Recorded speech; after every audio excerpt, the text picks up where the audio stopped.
हो पूत नंद बाबा को, हो पूत नंद बाबा को। भैया यशोदा से कहते हैं जब तक तू हमें ये चंदा मामा ये खिलौना के रूप में ला करके नहीं दोगी तब तक मैं तुम्हारा पुत्र भी नहीं कहूंगा। हमको मत बेटा कहना, ना तो मैं गैया मैया का दूध पीऊंगा, ना अपनी ये चोटी गुहाऊंगा बधाऊंगा अपना ये बाल, जब तक तुम ला करके मुझे ये चंद खिलौना नहीं दोगी। अब तो मैया पूरी फंसी। वो तो ये सोच रही थी कि कृष्ण कन्हैया लाल को बहका करके और दूध पिला दूंगी, लेकिन बेचारी अरे हई हो पूत नंद बाबा को, हई हो पूत नंद बाबा को। तेरो सुते न कहीं हो रे मैया मोतो चंद्र खिलावर डाली हो, मैया मैं तो चंद्र खिलावर डाली हो, मैया मैं तो चंद्र खिलावर डाली हो, मैया मैं तो चंद्र खिलावर डाली हो।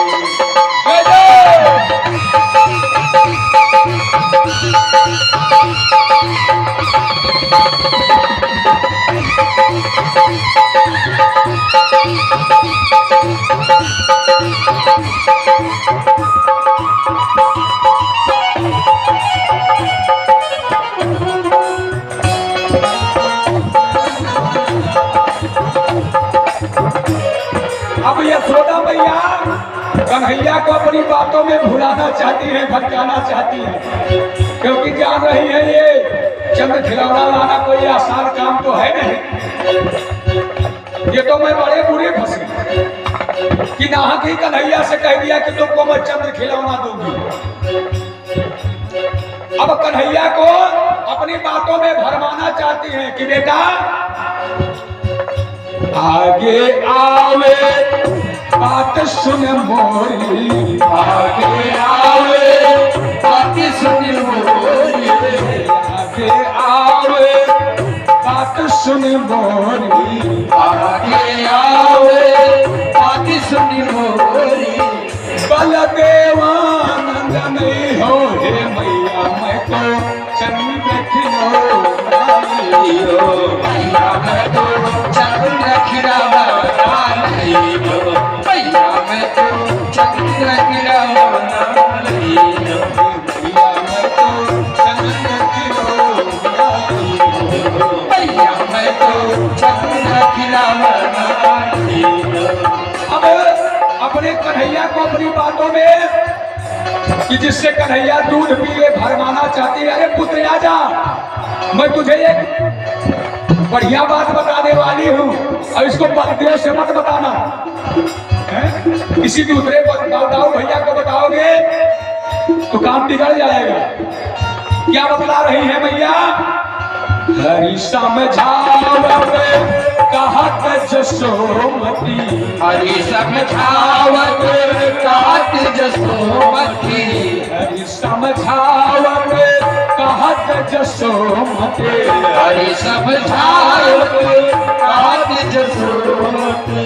नैया दुल्हनिया दई हो हे मैया मैं तो चंद्र खिलौना हो, मैया मैं तो चंद्र खिलौना हो, मैया मैं तो चंद्र खिलौना हो, मैं तो जय हो।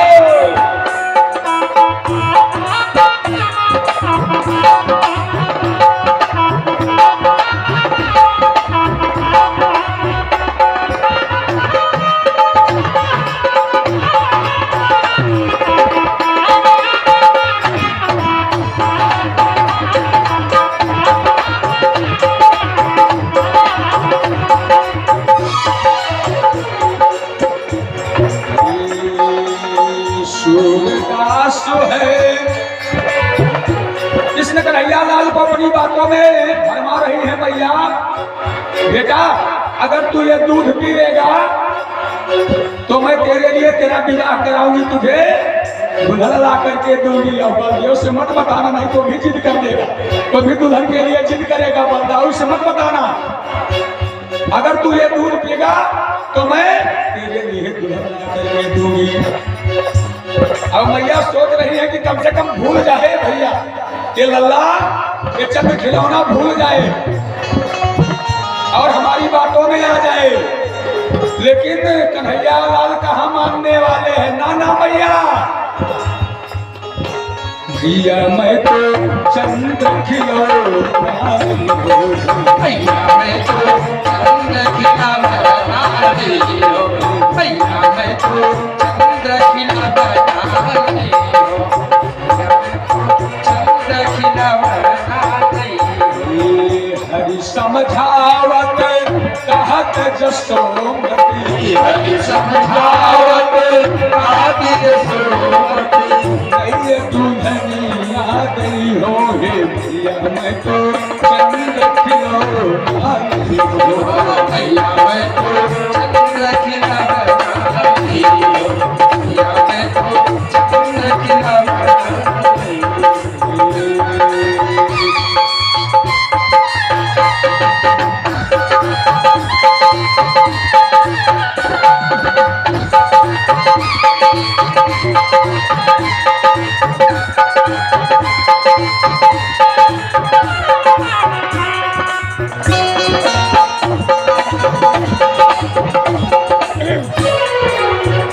सूरदास है कुटिल बराती, सूरदास है कुटिल बराती, सूरदास है कुटिल बराती, सूरदास है कुटिल बराती।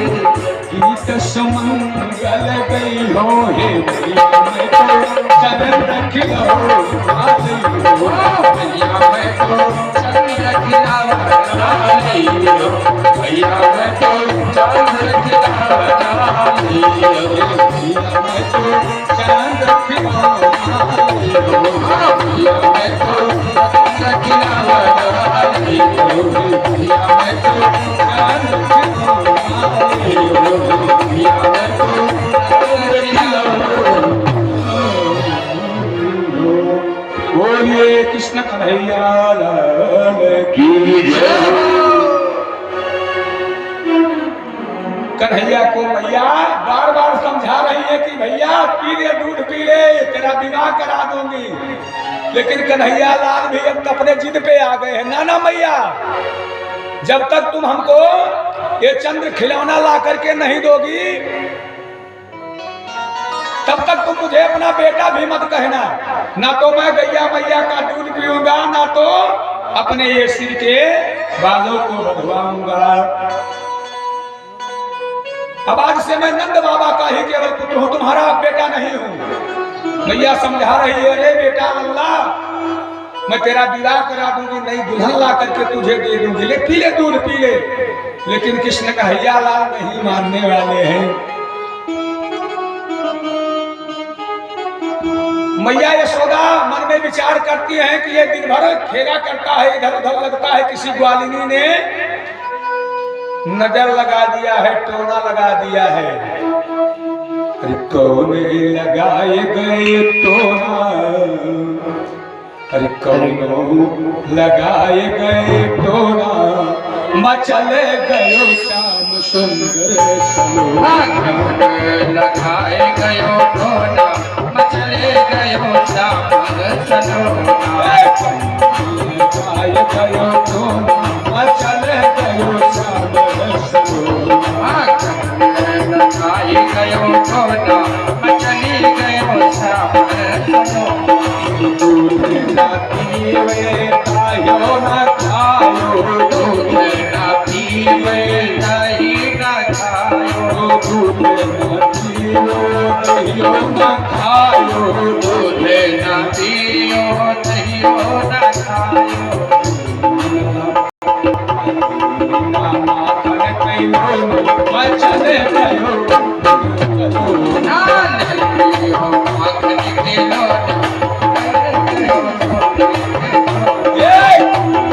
लगाए गयो टोना,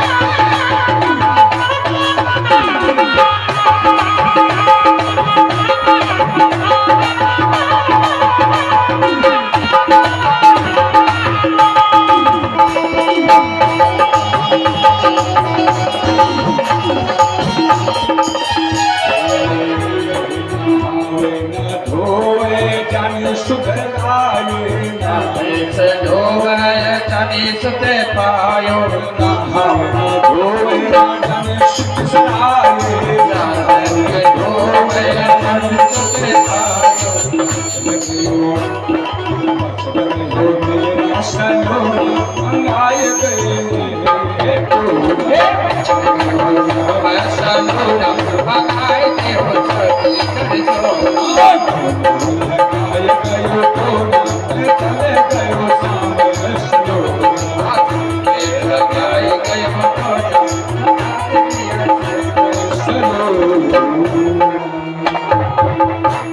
बहुत समझाने के बाद, प्रयास करने के बाद तब कृष्ण कन्हैया लाल को मना पाई है।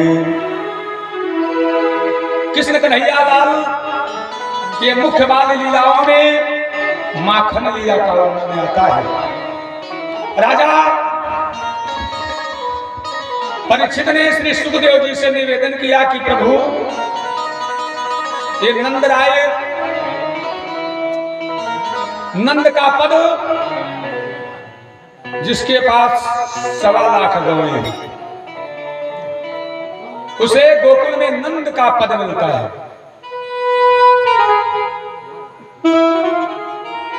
जिसके घर में 1.25 लाख गायें हों,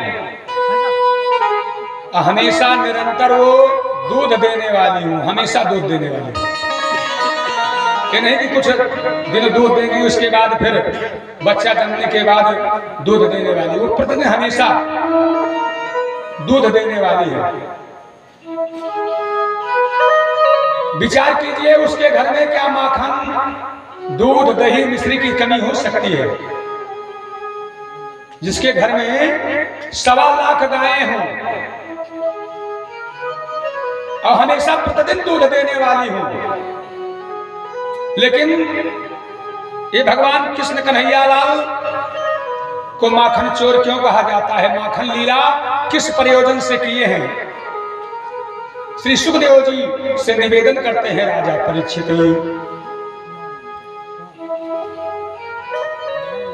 श्री सुखदेव जी ने कहा, यह माखन लीला भगवान गोविंद ने गोकुलवासी ग्वालिनों के हृदय को आनंद प्रदान करने के लिए करते थे। कृष्ण कन्हैया लाल के रूप को देख करके ग्वालिने उनमें गोविंद भगवान का प्रतिबिंब देखती थी, दर्शन करती थी।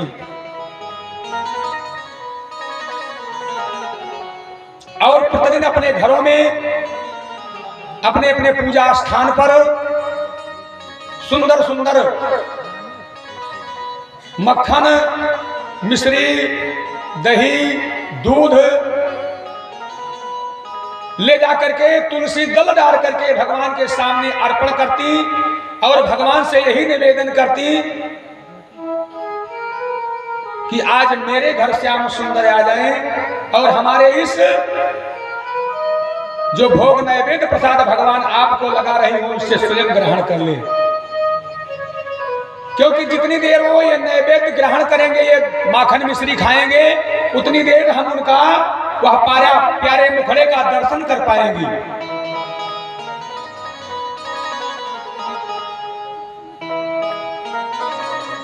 और उन्हीं ग्वालिनों के हृदय को आनंद पहुंचाने के लिए कृष्ण कन्हैया लाल ये इस घर से उस घर, उस घर से उस घर अपने एक चोर मंडली बना लिए हैं। सारे गाल बाल सखाओं को जोड़ लिए हैं अपनी मंडली में। अच्छा, सबसे पहले ये बच्चे चोरी करना सीखते कहां से हैं? अपने घर से ही सीखते हैं। सो कृष्ण कन्हैया लाल ने भी अपने घर से ही सीखा है पहले ये माखन चोरी करना।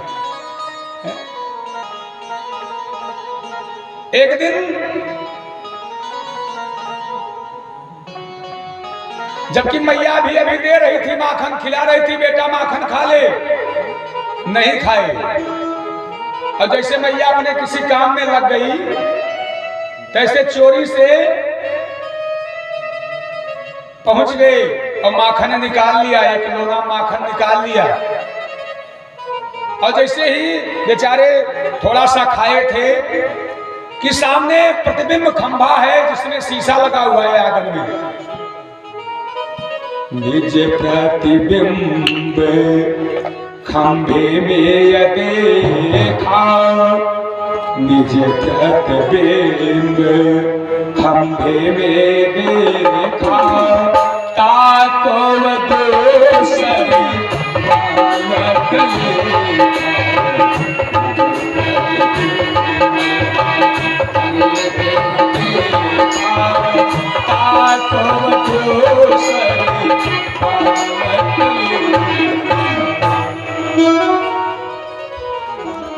बेचारे भी चोरी से, तो आज पहला दिन है चोरी का, पहली बार चोरी से माखन निकाले, और जैसे बेचारे खाने के लिए चले मुंह में लगाए ही थे, थोड़ा सा डाले थे, कितने में घर का जो आंगन था खंभा लगा हुआ था, उसमें शीशा जड़ा हुआ था।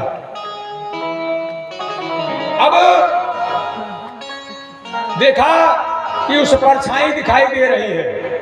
अब कृष्ण कन्हैया लाल ने सोचा कि ये कोई और दूसरा बालक है, हमको देख रहा है, अभी कहीं मैया से बता न दे, आज पहले दिन की ही चोरी पकड़ी जाए। इसलिए कृष्ण कन्हैया लाल ने अपने ही प्रतिबिंब अर्थात उस खंभे से कहते हैं जो अपना ही प्रतिबिंब दिखाई दे रहा है, उनको लग रहा है कि कोई दूसरा बालक है इसमें खंभे में। कहा भैया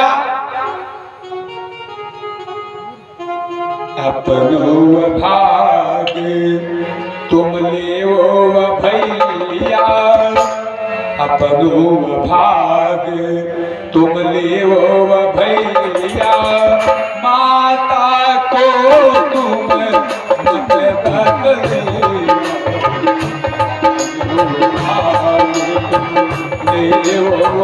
भैया माता को तुम मत बदले।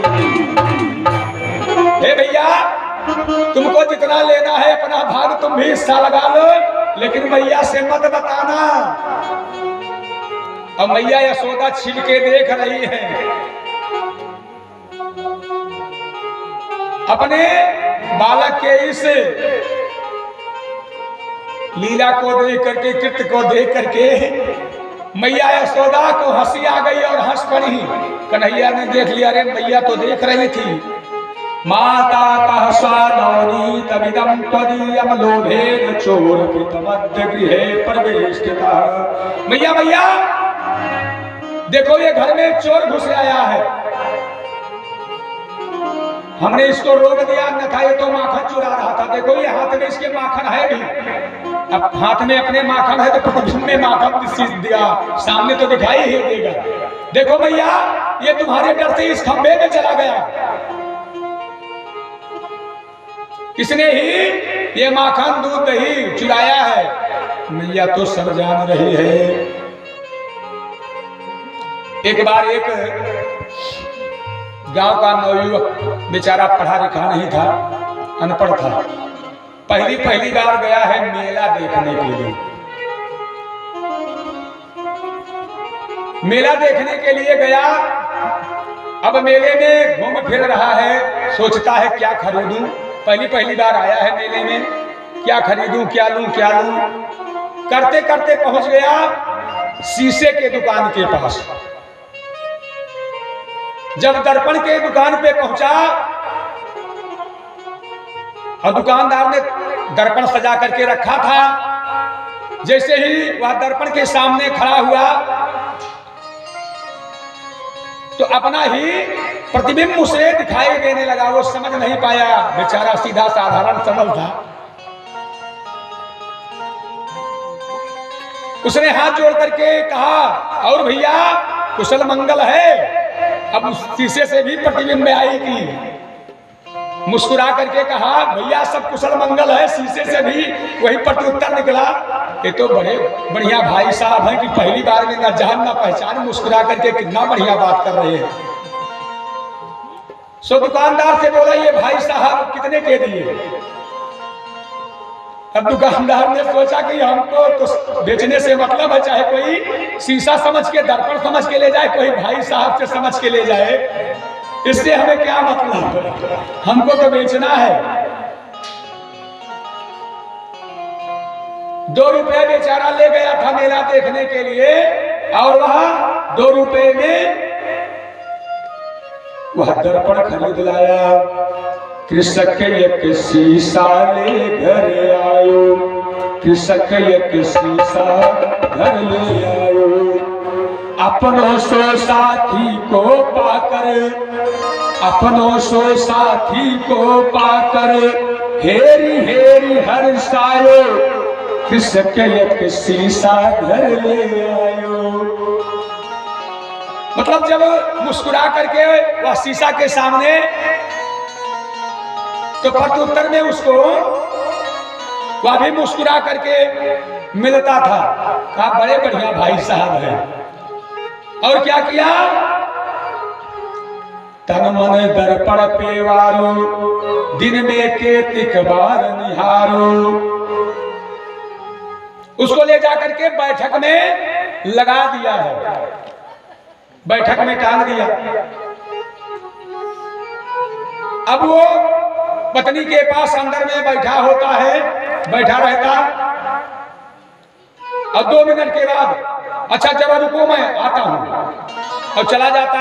फिर जहां वो शीशा लटकाया कि भाई साहब को देखे कहीं नाराज ना हो जाए, चले ना जाए, इतने बढ़िया भाई साहब मिले हैं, यहाँ इतना अच्छे भाई साहब अभी तक हमको मिले नहीं थे, नाराज ना हो जाए, इसलिए वहां उन्हें बार बार देखने के लिए बैठक में जाता। पत्नी सोचती है हर 5 मिनट हर 10 मिनट के बाद, ऐसा कभी ये करते नहीं थे, ये बैठक में जाते काहे को है बार बार।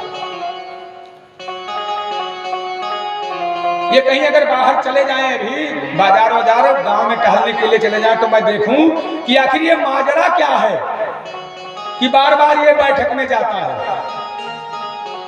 और वो निकला बाजार के लिए, गांव में घूमने के लिए निकला। उसकी पत्नी पहुंच गई उस बैठक में जहां पे वो लाके अपने भाई साहब अर्थात दर्पण को लगाया था। और जब वो दर्पण के सामने पहुंची तो उसे अपना प्रतिबिंब दिखाई देने लगा। ओह, तेरे कारण यहाँ बार बार आते हैं, अब मैं समझी कि माजरा क्या था, ये तेरे कारण यहाँ बार बार आती है। मुंह का ताना उधर से भी मुंह का, अब जो प्रतिबिंब दिखाई दिया मुंह का, दांत कटाई, अरे तू, अब उधर से भी ऐसे। साभ्रम चली गई सुंदर नार निहारी, आ गई ये सौत हमारी। क्रोध हृदय में छायो, कृषक एक शीशा ले घर आयो। भाग पड़ी मैं न रहूंगी, विष खाए मैं डूब मरूंगी। कि अब मैं इस घर में नहीं रहने वाली हूं। रोने लगी कि ये हमारा पति तो बड़ा ही निर्दयी निकल गया, हमारी ये सौद को ला करके घर में। तभी तो मैं समझ नहीं पा रही थी कि बैठक में दौड़ दौड़ करके क्यों आता है। अब वो रुदन मचाने लगी जोर जोर के, मैं अब नहीं रहूंगी, मैं अपने मायके चली जाऊंगी, चाहे मैं जहर खा करके मर जाऊंगी, लेकिन अब इस घर में नहीं रहूंगी। तब तक सास दौड़ करके आई, अरे बहू रानी क्यों, ये देखो अपने पुत्र की करतूत, ला करके किसको बैठक में बैठा दिया है। कहा किसको बिठा दिया है, जरा हट मैं तो देखूं। उधाए सास बहू रानी ने कि कैसा रुदन मचायो। अवाई सास चली क्षण में, वृद्धा देखी वह दर्पण में। और जब सास उसके सामने पहुंची शीशे के सामने, तो उसे एक बुढ़िया दिखाई देने लगी। ओहो भाई जी आप हैं, अच्छा ये समझ नहीं पाई। डांटी बुढ़िया, अरे पागल बावली, तुझे शर्म नहीं आती है मैं मेरे बेटे को इस तरह से। अरे ये बुढ़िया, ये मेरी तरह से वृद्धा माता है, सेवा करने के लिए लाया होगा इसको, तुझे शर्म नहीं आ रही है। ये बुढ़िया माता को तू बता रहा है, अपनी शौक बतला रही है। अरे कहीं मिल गई होगी बेचारी, असहाय रही होगी, ये सेवा करने के लिए वो कहती नहीं, ये हमारी शौक को अब जो उसके सामने शीशे के सामने जाए उसी को तो वो दिखा रहा है। सास बहू का झगड़ा या कर शत्रु निवारो। और दाढ़ी वाले पुरुष देख के दोनों को फटकारो। अब ये सास बहू में झगड़ा, सास कहती नहीं वो बुढ़िया माता है, अब उसकी पत्नी कहती नहीं वो जवान है, तरुण है, ये तुम्हारे अपने बेटे की करतूत देखो। अब दोनों में झगड़ा होने लगा, निर्णय नहीं हो रहा। इतने में ससुर भी आ गया। कहा तो तुम लोग हम देखते हैं कि आखिर माजरा क्या है, बुढ़िया है कि जवान लाया है हमारा पुत्र। और जब वो शीशा के सामने खड़ा हुआ तो उसे अपना स्वरूप दिखाई दिया। ओहो भाई साहब, जयराम जी की आप हैं। अच्छा ये समझ नहीं पाई, ये दोनों समझ हम गंवा रहे हैं, ये समझ नहीं पाई आप हैं और कैसे हैं। तो उधर से भी प्रतिबिंब आया और ससुर ने कहा अरे मूर्खो धर के मारो, नारी देह कुछ तो लाज करो, तुम सब नारी भेद समझ ना पायो। अरे ये भाई साहब जिनको तुम कोई जवान कह रही हो और तुम बुढ़िया कह रही हो, ना ये बुढ़िये है और ना ये जवान है, तो भाई साहब है। अब इतने में वहां भी व्यक्ति आ गया, वह कृषक आ गया जो सीधा लेके आया था। क्या बात है,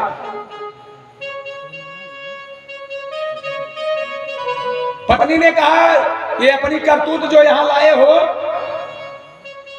इसीलिए यहाँ पर विवाद उत्पन्न हो गया है। तो कहा हमारे भाई साहब हैं, आप लोग काहे परेशान। हाँ भाई साहब हैं। पत्नी कहती भाई साहब हैं आपके, ये हमारी सौत को ला करके यहाँ बैठाए हो, भाई साहब कह रहे हो। कहा लाओ देखें अब भाई साहब से कैसे ये कोई नारी हो जाएगी, कैसे बदल जाएगी। लाओ एक बार देखें हम। जब वो देखता है तो उसे प्रतिबिंब में अपना स्वरूप कहा देखो ये भाई साहब है। वो पत्नी का दिल देखती हूँ मैं कैसे भाई साहब। जब उसके हाथ में जाता कहते कि ये उल्टा है, ये उल्टा। बुढ़िया कहती नहीं ये बुढ़िया माता है, तुम लोग परेशान काहे को। मतलब विवाद उत्पन्न हो गया। विवाद उत्पन्न होते होते आखिर में एक दूसरे के हाथ में जाते हुए वह शीशा नीचे गिर पड़ा और गिर करके चूर चूर हो गया। सारा विवाद समाप्त हो गया। प्रश्न ये आया कि यहाँ कौन झूठ बोल रहा था, कौन सच बोल रहा था। आखिर कौन झूठ बोल रहा है, कौन सच बोल रहा है। ना तो यहाँ कोई झूठ बोल रहा है, यहाँ कोई सच बोल रहा है। अब किसने, कन्हैया लाल ने भी प्रतिबिंब देखा है, खंभे में देखा है प्रतिबिंब। उनको ये लगा कि इससे खंभे में जाकर के मैया या खंभे में जाकर के छिप गया तुम्हारे डर के मारे। मैया तो सब भाव समझती है। बोले गोविंद भगवान की बाड़े भयो का भागो कुल बाड़े भयो का भागो कुल बाड़े भयो का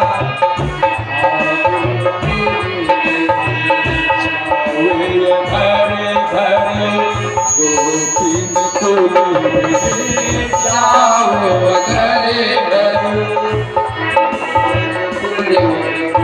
अब धीरे धीरे घर से यह चोरी बाहर होने लगी। एक टोली बना लिया है। अब प्रतिदिन ग्वालिनों के हृदय को आनंद पहुंचाने के लिए माखन लीला प्रारंभ हो गई है। इस घर से उस घर, उस घर से उस घर। और ग्वालिनी तो पहले से ही माखन मिश्री सजा करके रखती हैं और छिप जाती हैं कि आज हमारे घर श्याम सुंदर कृष्ण कन्हैया लाल आएंगे। कम से कम जितनी देर वो माखन मिश्री का भोग लगाएंगे उतनी देर में उनके रूप का दर्शन करूंगी, मुख निहार लूंगी। एक ग्वालिनी बेचारी कई दिनों से प्रतिदिन रखती है, माखन रखती है, मिश्री रखती है, इंतजार करती है कि आ जाएंगे, कल आ जाएंगे, आ जाएंगे। लेकिन जब 2-3 दिन क्रम बीत गया, उसके घर में भोग लगाने के लिए नहीं पहुंचे, उसे दर्शन नहीं मिला है, देखा नहीं है। 3 दिन हो गए हैं, कन्हैया का दर्शन नहीं हुआ बेचारी को। और माखन मिश्री वैसे सजा का सजा ही रह गया। सो अब दर्शन कैसे करें, कोई तो बहाना होना चाहिए। सो झूठा उड़ाना देने के लिए पहुंच गई मैया के यशोदानंद के द्वार पर। अरे मैया, कन्हैया कहाँ है? उसने तो बड़ा उधम मचा दिया है हमारे घर में। कृष्ण कन्हैया लाल द्वार पे आ गए मैया यशोदा के सहित, और जब उस ग्वालिनी को देखा विचार करने लगे कि इसके घर तो मैं कभी गया ही नहीं, और ये झूठा आरोप लगा रही है हमारे ऊपर, मैया से ये झूठा बतला रही है।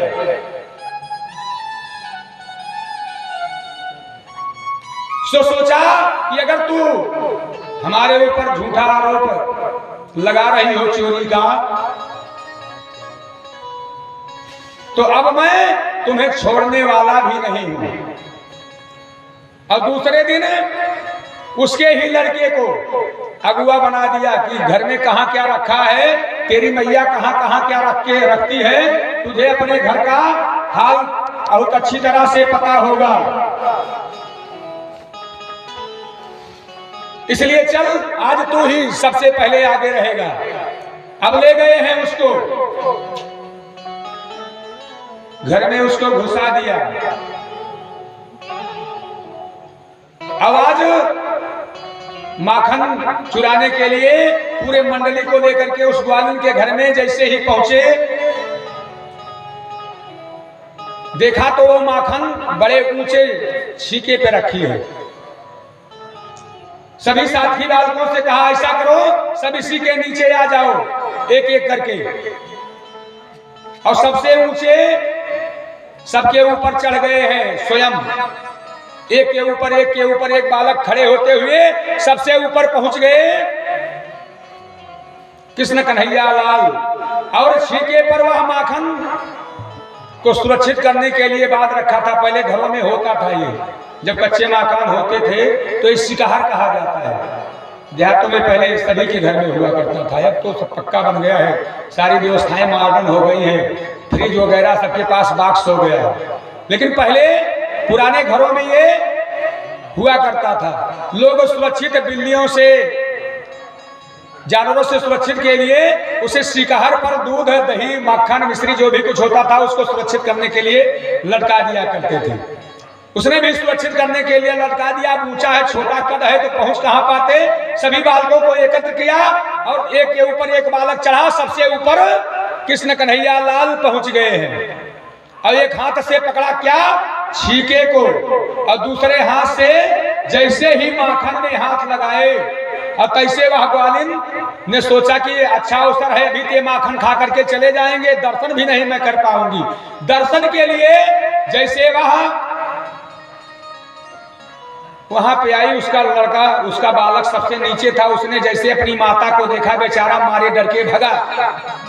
अब साथी जितने बालक थे सब ये बिगड़ गया। अब ये तो पकड़े हैं, हाथ से बेचारे पकड़े ही रह गए। नीचे के जितने बालक थे वो सब पिछले दरवाजे से, क्योंकि उससे घर का बालक था, अगुआ सरदार राज बना था, उसे खिड़की पता ही थी, सब खिड़की के रास्ते से निकल लिए, किसी को नहीं पकड़ पाई। और बेचारे यहाँ कृष्ण कन्हैया लाल टंगे हैं। अब क्या करें, सो उसने अपने हाथ से उतारा।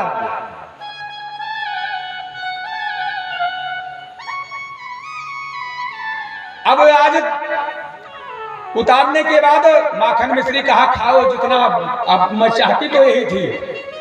अब कृष्ण कन्हैया लाल डर रहे हैं, पकड़े गए हैं चोरी में। अब चोरी किए हैं, अगर पकड़े गए हैं तो उसमें खाना थोड़े सुहाता है। नहीं नहीं, मैं बिल्कुल नहीं। वो जबरदस्ती मुख में खिला रही है, हमारा हाथ तुम छोड़ दो। अब वो कहती है कि तुम्हारा हाथ, अपने मन ही मन कहती कैसे छोड़ दूं, अभी मैं तुम्हारा हाथ छोड़ दूंगी तो तुम यहां से भाग जाओगे। ये जो मैं मधुर तुम्हारे इस रूप का दर्शन कर पा रही हूं, ये दर्शन नहीं कर पाऊंगी। हाथ तो नहीं छोड़ती है। नहीं, मुझे देर हो रही है, मैया डांटेगी। चलो मैं भी चलती हूं मैया के पास में तुमको लेकर के। लेकर के उसका मन का भाव यह है कि कम से कम जितनी देर ये रहेंगे, इनका संग रहेगा, कम से कम इनका दर्शन तो होता रहेगा। मैं इनके इस माधुरी रूप को देखती रहूंगी, निहारती रहूंगी। इसलिए हाथ को पकड़ लिया है और उलाहना देने का बहाना बना करके लेकर के वह ग्वालिन चली है। अब हाथ को पकड़ा छिपा है लेकर के चली है मैया यशोदा के पास में। और रास्ते में उसका बालक भी मिल गया, वो छिप करके सारा देख रहा है करतूत की हमारी मैया तो आज किसने को पकड़ लिया है, लेके कहां जा रही है,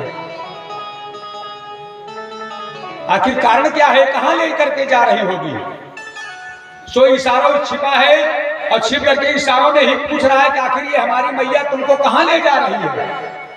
कृष्ण कन्हैया लाल ने इशारों में कहा ये हमारा विवाह कराने जा रही, दुल्हन लाने जा रही घूंघट वाली, और हमारा मन नहीं है विवाह करने के लिए घूंघट वाले के लिए। सो उसने कहा हमें जरूरत है, अगर तुम्हें जरूरत है तो भैया चले आओ, तुम ही चले आओ, लेकिन आराम से चुपचाप आना। अब वो ग्वालिन घूंघट में है, कृष्ण कन्हैया लाल का हाथ पकड़े है, धीरे धीरे चली जा रही है। कृष्ण कन्हैया लाल का वह साथी अर्थात उसी का बालक वो भी धीरे धीरे दबे पांव पीछे पीछे चल रहा है। कृष्ण कन्हैया लाल ने कहा कि ग्वालिनी मैया,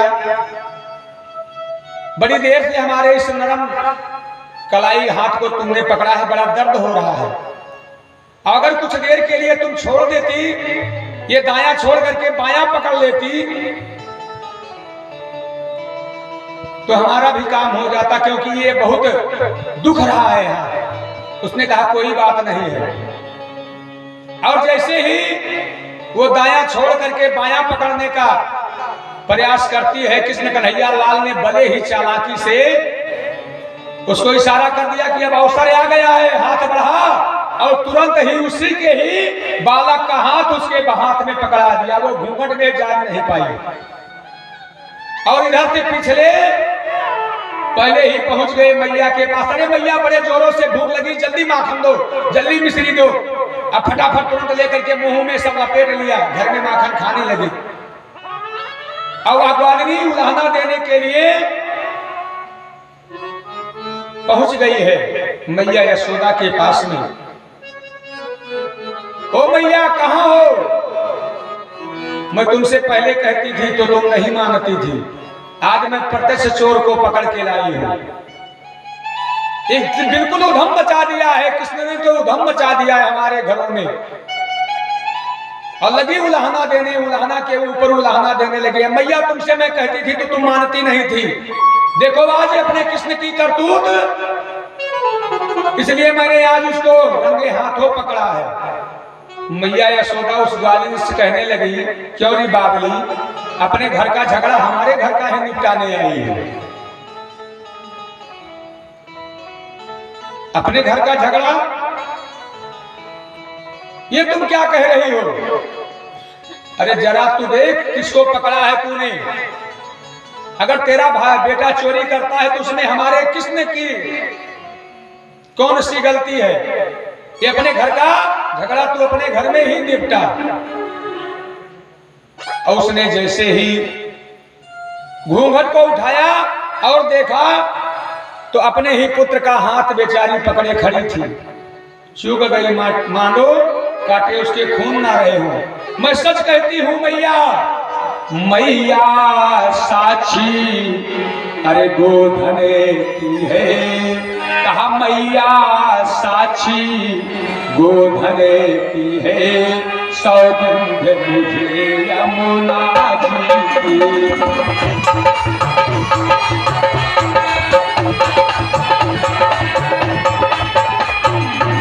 मैया साक्षी गोधन की है और सौगंध मुझे यमुना जी के, यह तो जो तू अरे देख रहे, यह तू जो तो अरे देख रहे, सब मोहन की चालाकी है।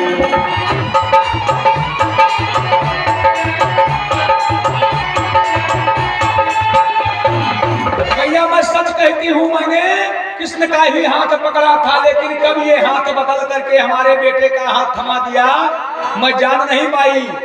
मैं यमुना मैया की सौगंध खाती हूँ, मैं अपने गैया मैया की सौगंध खाती हूँ कि मैया मैंने कृष्ण को ही पकड़ा था तो अब प्रत्यक्ष में अपने पुत्र का हाथ पकड़ा है, कैसे मैं मानूं।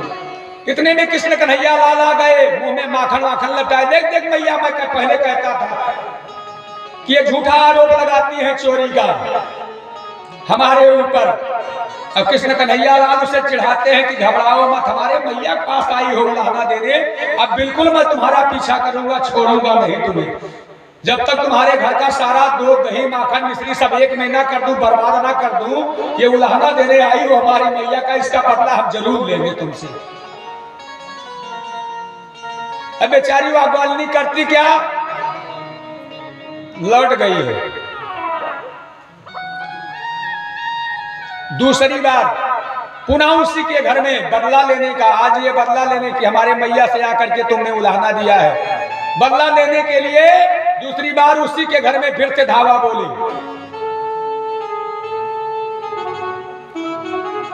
आवाज वो और सजग हो गई है। और तीसरी बार भी, दूसरी बार भी उसने रंगे हाथों पकड़ लिया है, कृष्ण को पकड़ लिया है।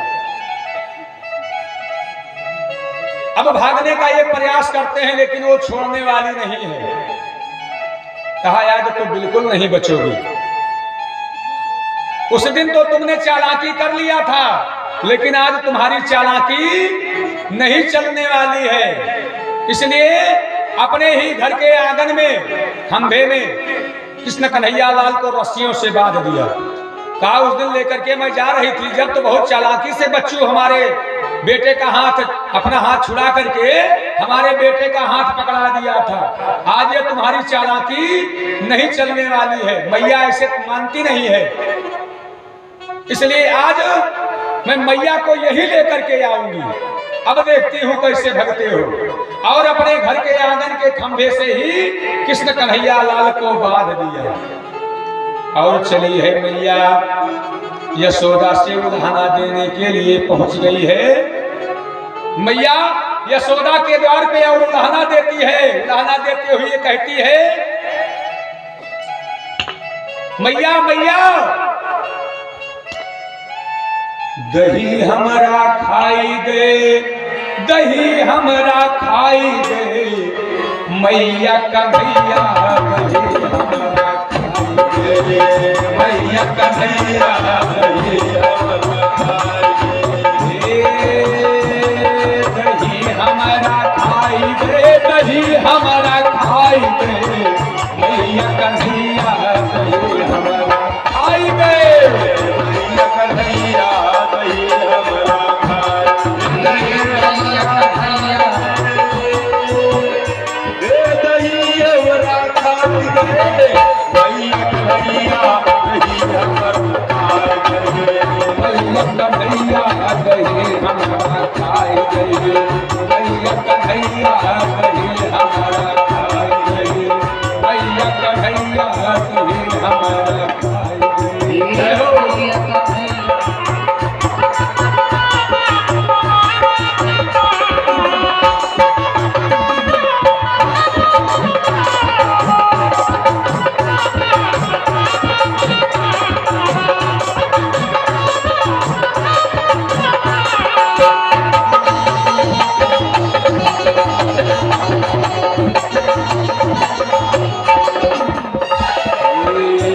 कुंभे 10 ताला लगे हैं, 10 कुंभे 10 ताला लगे हैं, 10 कुंभे 10 ताला लगे हैं, 10 कुंभे 10 ताला लगे हैं। ना जानी कैसे, ओ ना जानी कैसे भीतर ही समाई गए, मैया कन्हैया आई गए, मैया कन्हैया दही हमारा खाई दे, दही हमारा खाई दे, मैया कन्हैया खाई दे, मैया कन्हैया मैया कन्हैया जय हो।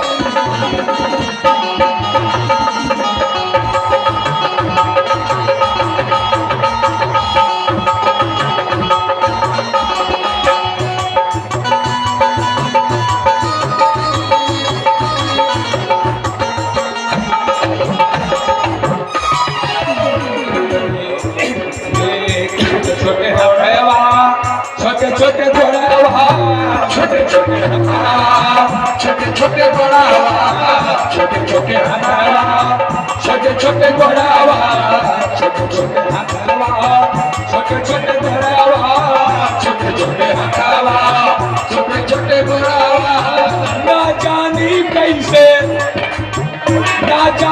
कैसे सिकहर वही पाई गए मैया कन्हैया कहे हमरा आई गए मैया कन्हैया दही हमारा खाई गए हमारा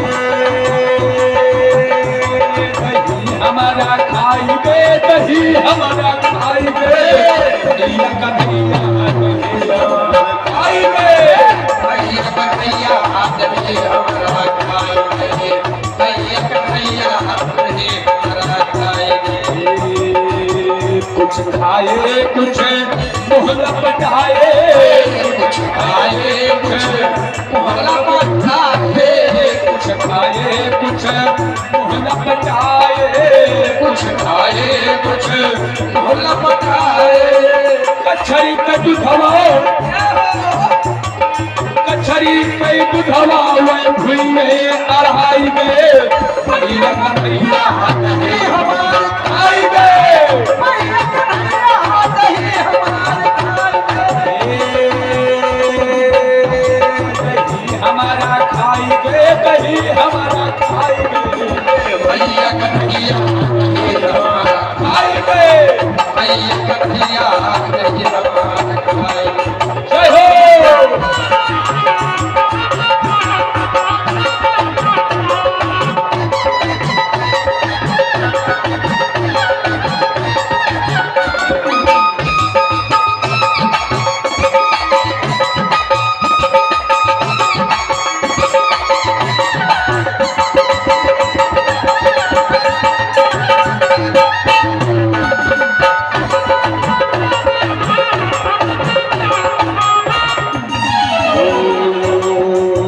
कहत कबीर सुनो भाई साधो कहत कबीर सुनो भाई साधो कहत कबीर सुनो भैया साधो कहत कबीर सुनो भैया साधो अपने ही रंगमा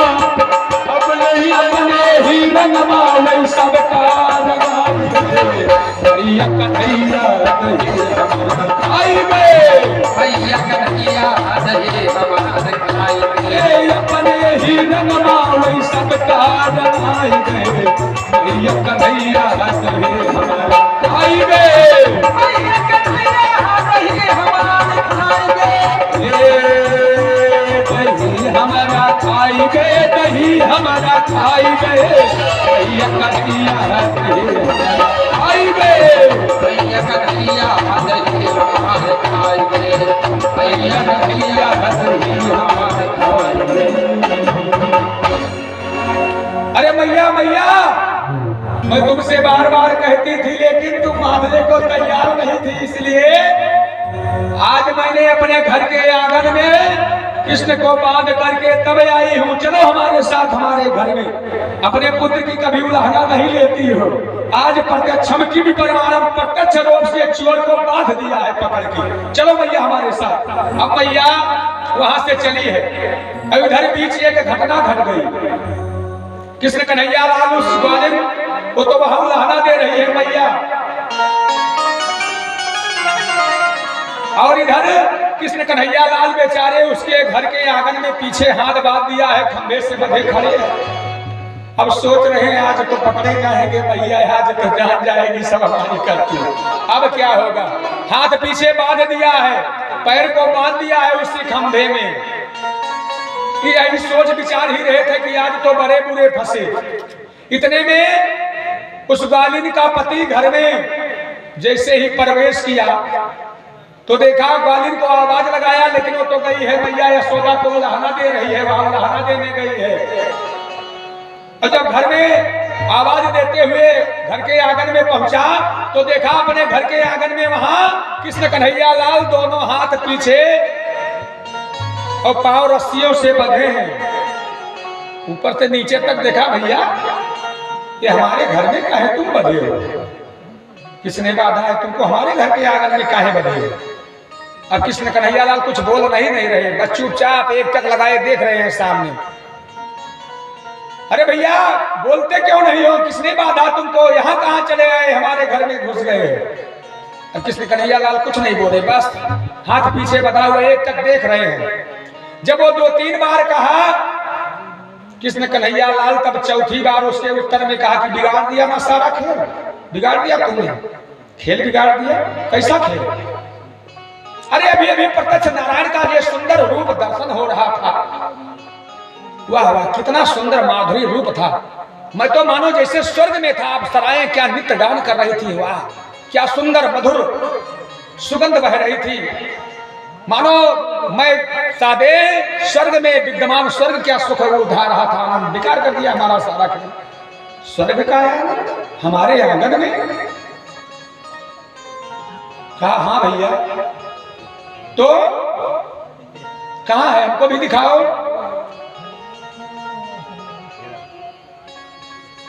अगर तुम्हें दिखाई दे रहा है तो हमें भी दिखाओ। कृष्ण कन्हैया लाल ने कहा कि ये परमात्मा को देखना है, कोई बच्चों का खेल थोड़ा है कि जैसे जो पावे मदारी का खेल है, आओ दिखाओ। ऐसे ये नहीं परमात्मा को देख सकते हैं। कस्तूरी मृग कुंडल वस है, मृग ढूंढ है बनवाही, ऐसे घट घट राम है दुनिया देखत राही। वह परमात्मा घट घट में है, लेकिन अब आप कहोगे कि वो दिखाई क्यों नहीं दे रहा है, साकार क्यों नहीं दिखाई दे रहा है? अगर वो प्रत्येक कण कण में विद्यमान है तो हमको दिखाई क्यों नहीं दे रहा है? उदाहरण में हम पूछते हैं कि शरीर में सबसे ज्यादा सुंदर कौन सा अंग होता है? शरीर में सबसे ज्यादा सुंदर कौन सा अंग है? सबका अपना मुंह, ये मुखड़ा, और उस मुखड़े पर भी सबसे ज्यादा सुंदर ये दोनों आंखें, इसलिए मृगों की इसकी उपमा दी जाती है मृगनयनी। सबसे ज्यादा पूरे शरीर में सुंदर क्या है? ये अपना चेहरा, और उस चेहरे पर भी ये आंखें। अब सच में बताना, दिन रात आपके पास ये आपका मुंह, आपकी आंखें रहती है कि नहीं रहती है? ये आपकी नाक है, आपकी आंख है, आपका मुंह है, मस्तिष्क पूरा साथ में रहता है ना? कोई देख पाता है इसे? अपने ही चेहरे को, बाकी सारा अंग तो आप देखते हो, लेकिन जो सबसे सुंदर अंग है ऐसे देख पाते हो? जैसे ये हाथ देख रहे हो, पैर देख रहे हो, सारा शरीर तो दिख रहे हो, लेकिन अपना ये मुंह जो सबसे ज्यादा सुंदर है, कोई देख पाता है? ऐसे नहीं देख पाता है। कैसे देख पाता है? जब दर्पण को माध्यम बनाता है। जैसे ही दर्पण को, शीशे को माध्यम बनाता है, तैसे उसकी वह आंखें, उसका, हमारे आपका या मुंह, आंख, नाक सब दर्पण के माध्यम से सब देख लेता है कि हमारा मुंह कैसे है, हमारी आंखें कैसे है। स्वयं इतना सुंदर होने के बाद नहीं दिखाई देता है। ठीक उसी प्रकार बिना जैसे माध्यम के अपना ही चेहरा, आप अपना मुख नहीं देख सकते हैं, वैसे बिना माध्यम के वह परमात्मा नहीं दिख पड़ने वाला है। जैसे दूध में ही घी छिपा होता है, दूध में घी छिपा है। अब ऐसे कोई कह दे कि भैया घी दिखाओ दूध से, तो कोई दिखा पाएगा? उसके लिए परिश्रम करना पड़ेगा, प्रयास करना पड़ेगा। पहले दूध को उबालना पड़ेगा, फिर उसमें जामन डालना पड़ेगा, उसे जमाना पड़ेगा, वो दही का रूप लेगा, फिर उसे बिलोना, घाट मारना पड़ेगा, तब उससे मक्खन निकलेगा, फिर उसे तपाना पड़ेगा, गर्म अग्नि पर तपाना पड़ेगा, तब जाकर के दूध से उसका सार, वो घी तब आपको प्राप्त होगा। इतना परिश्रम करना होगा। ऐसे सहज में छिपा उसी दूध में घी है, लेकिन अगर सहज में कोई चाहे कि दूध से घी निकाल ले या दीपक जला ले, दूध से घी का दीपक जलाने कोई जला पाएगा? बिल्कुल नहीं जला पाएगा। जैसे आप अपना चेहरा नहीं देख पाते हो बिना माध्यम के, जैसे दूध से आप घी नहीं निकाल पाते हो बिना परिश्रम के, ठीक उसी प्रकार से बिना माध्यम के, बिना परिश्रम के बिनु सत्संग अरे विवेक न होई। ऐसे ज्ञान लगाते रह जाओगे, वह परमात्मा ढूंढते रह जाओगे, मिलने वाला नहीं है। पोथी पढ़ी पढ़े जगमुआ, पोथी पढ़ी पढ़ी जगमुआ, पंडित भया न कोई, अढ़ाई अक्षर प्रेम का पढ़े सुपंडित हुए।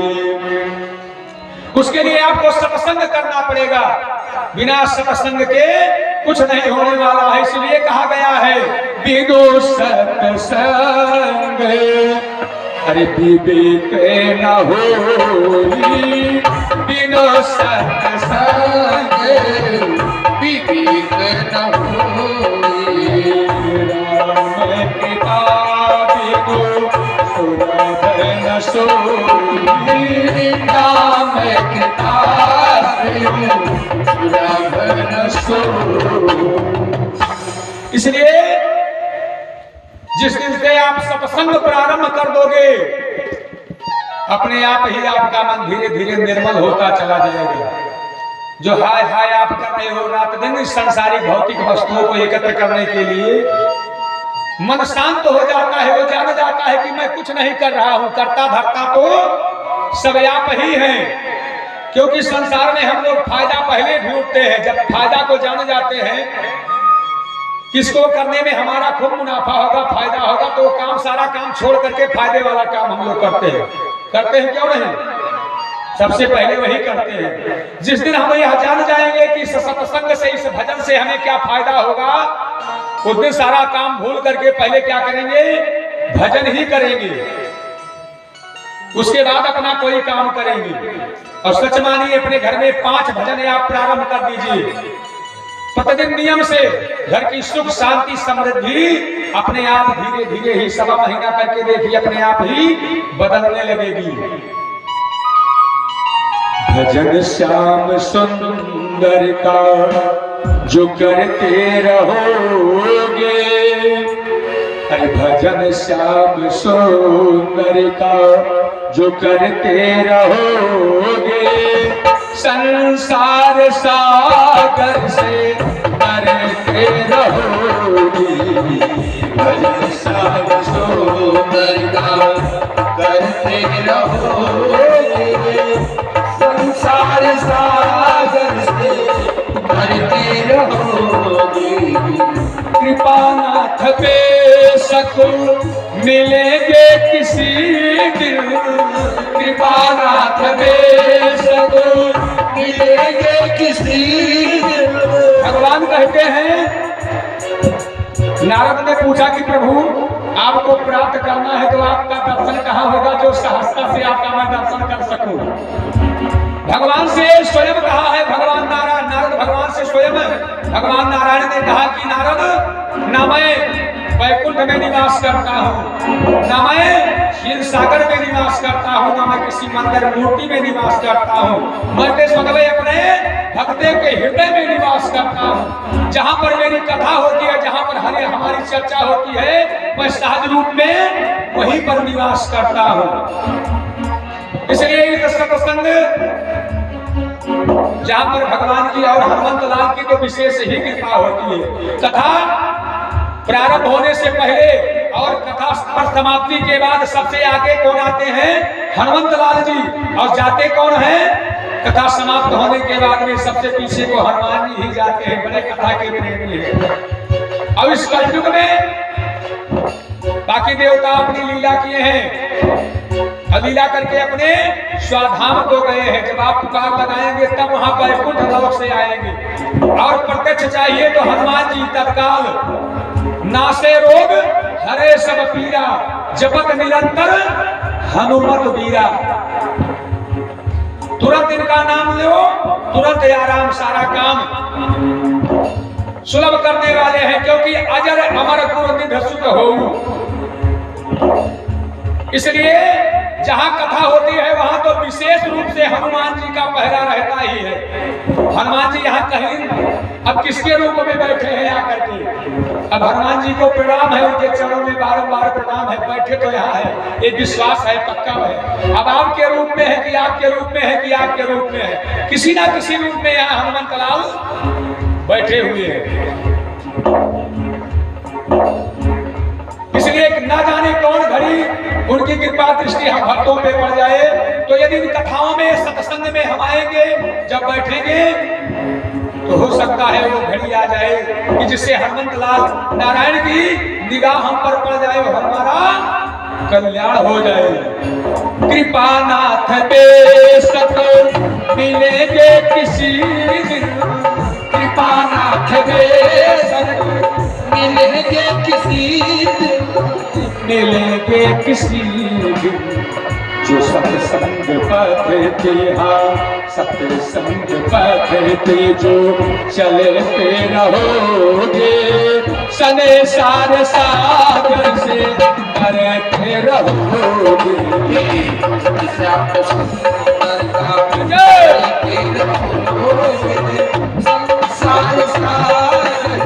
करते रहोगे। जय हो।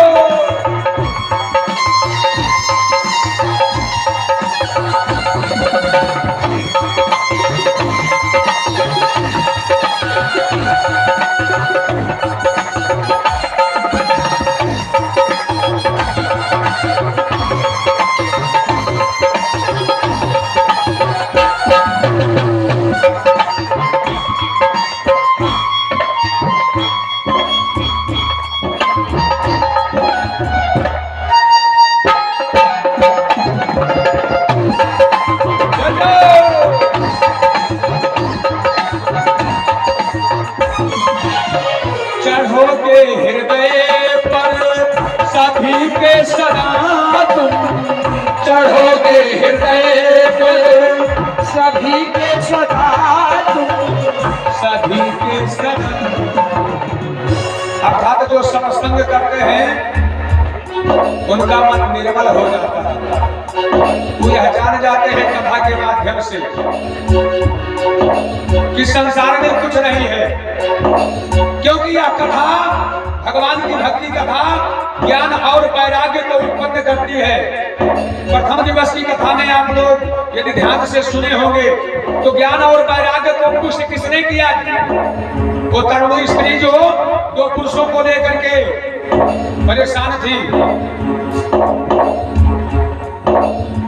उन ज्ञान और वैराग्य के दुखों को उनको तरुण जवान बनाया है भागवत भगवान की पावन कथा ने। इस कथा से क्या होता है? ज्ञान के चक्षु खुल जाते हैं, आपके मन में भक्ति कथा के लिए जागृत होगी कि कथा सुनना है तो सुनना है, चाहे जैसे सुनना है। कथाओं को सुनने से क्या होता है? ज्ञान प्राप्त होता है और उस ज्ञान को प्राप्त करने पर क्या प्राप्त होता है? वैराग्य प्राप्त हो जाता है कि संसार में जो भी कुछ है करता धरता सब नारायण है, भगवान है। ये तो हम लोग मानो जैसे रामलीला के पात्र की तरह से मंचन कर रहे हैं संसार में, जिसको जितना पात्र दे दिया है भगवान ने, हमको यहाँ व्यासपीठ का पात्र दे दिया है, अब आपको वहां नीचे बैठने का पात्र दे दिया है कि आप वहां बैठ करके सुनेंगे। समय नचावत राम गोसाई, अब किससे क्या करवाना है? ये सब परमात्मा ही करवा रहा है। इसने ना तो कोई छोटा है, ना कोई बड़ा है, ना कोई ऊंच है, ना कोई नीच है, सब समदर्शी है, सब एक बराबर है। अब जिसको जहां जो करना है सब परमात्मा उससे करवा रहा है। तो कथा के सुनने से ज्ञान प्राप्त होता है और ज्ञान से फिर वैराग्य उत्पन्न हो जाता है और वैराग्य 4 स्थान पे ही प्राप्त होता है, लेकिन वह 4 स्थान का वैराग्य क्षणिक होता है। एक माता के गर्भ में, कई बार हमने कथा में सुना दिया है, माता के गर्भ में जब वह जीव आकुल होता है तब वैराग्य उत्पन्न होता है। दूसरी इस कथा में, सत्संग कथा में, और तीसरा जब कोई अपना प्रिय मर जाता है, संसार छोड़ करके जाता है, उसको भी देख करके वैराग्य उत्पन्न हो जाता है। किसने ये सांसारिक भौतिक लौकिक वस्तुओं को एकत्र करने के लिए क्या से क्या नहीं किया, कितना संघर्ष किया जीवन में, लेकिन आज ये सबको यही धराधाम पे छोड़ करके जा रहा है। और मात्र 3 घंटे भी नहीं अब तो लगते हैं, 3 घंटे के अंदर वह लाखों के ढेर में बदल जाता है। पूरा जीवन पता नहीं कितना शरीर में खर्च हो गया, लाखों करोड़ों रुपए का तो खा लिया, कितना तो शैम्पू पाउडर ये सब लगा लिया, कैलकुलेशन करे तो करोड़ों रुपया तो समाप्त हो गया है इस शरीर पर ही, लेकिन मात्र समय कितना लगता है? 3 घंटा। 3 घंटे में सब आराम के ढेर में बदल जाता है। संसार में कुछ नहीं, सबकी यही गति है। और तीसरा भरत यंत्र बतलाया है। नवयुक्त स्त्रियों को देख करके कामातुर होकर के बाबा बेचारा घूमता रहता है संसार में कि मेरा विवाह हो जाए, मैं भी सुखी हो जाऊं, घर बसा लूं। लेकिन जैसे ही भारत क्रिया को करता है, मानो उसको वैराग उत्पन्न हो जाता है कि इस गंदी चीज में हम कहां आकर के बच गए। इससे बुरा तो संसार में और कुछ नहीं है। लेकिन ये क्षणिक वैराग्य है, क्षणिक वैराग्य बताया गया है। अगर ये जीवन में ठहर जाए तो प्राणी का तत्क्षण कल्याण हो जाने वाला है। इसलिए सत्संग से एक 4 लाभ होते हैं। मन हृदय हो जाता है। फिर सिए राम मैं सब जग जानी और करहु प्रणाम जोर जुग पानी। चढ़ोगे हृदय पर सभी के सदा तुम, चढ़ोगे हृदय पर सभी के सदा तुम, सभी के सदा तुम। जो अभिमानी वीर से, हाँ अभिमानी वीर से जो उतरते रहोगे, संसार सागर से तरते रहोगे। संसार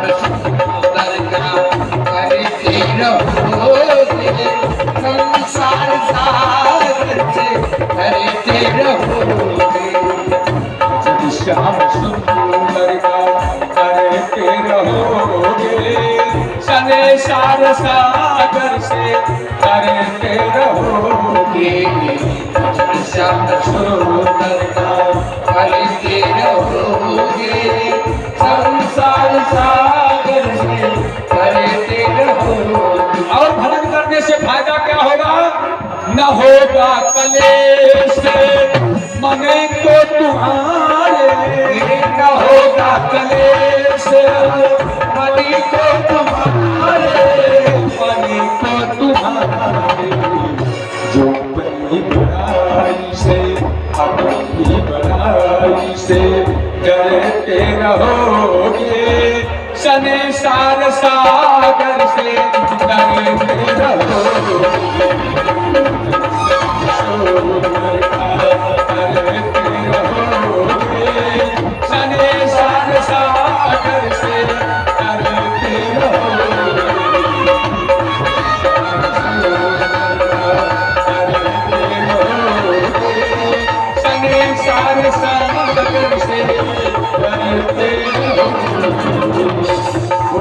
गोविंद भगवान की जय हो।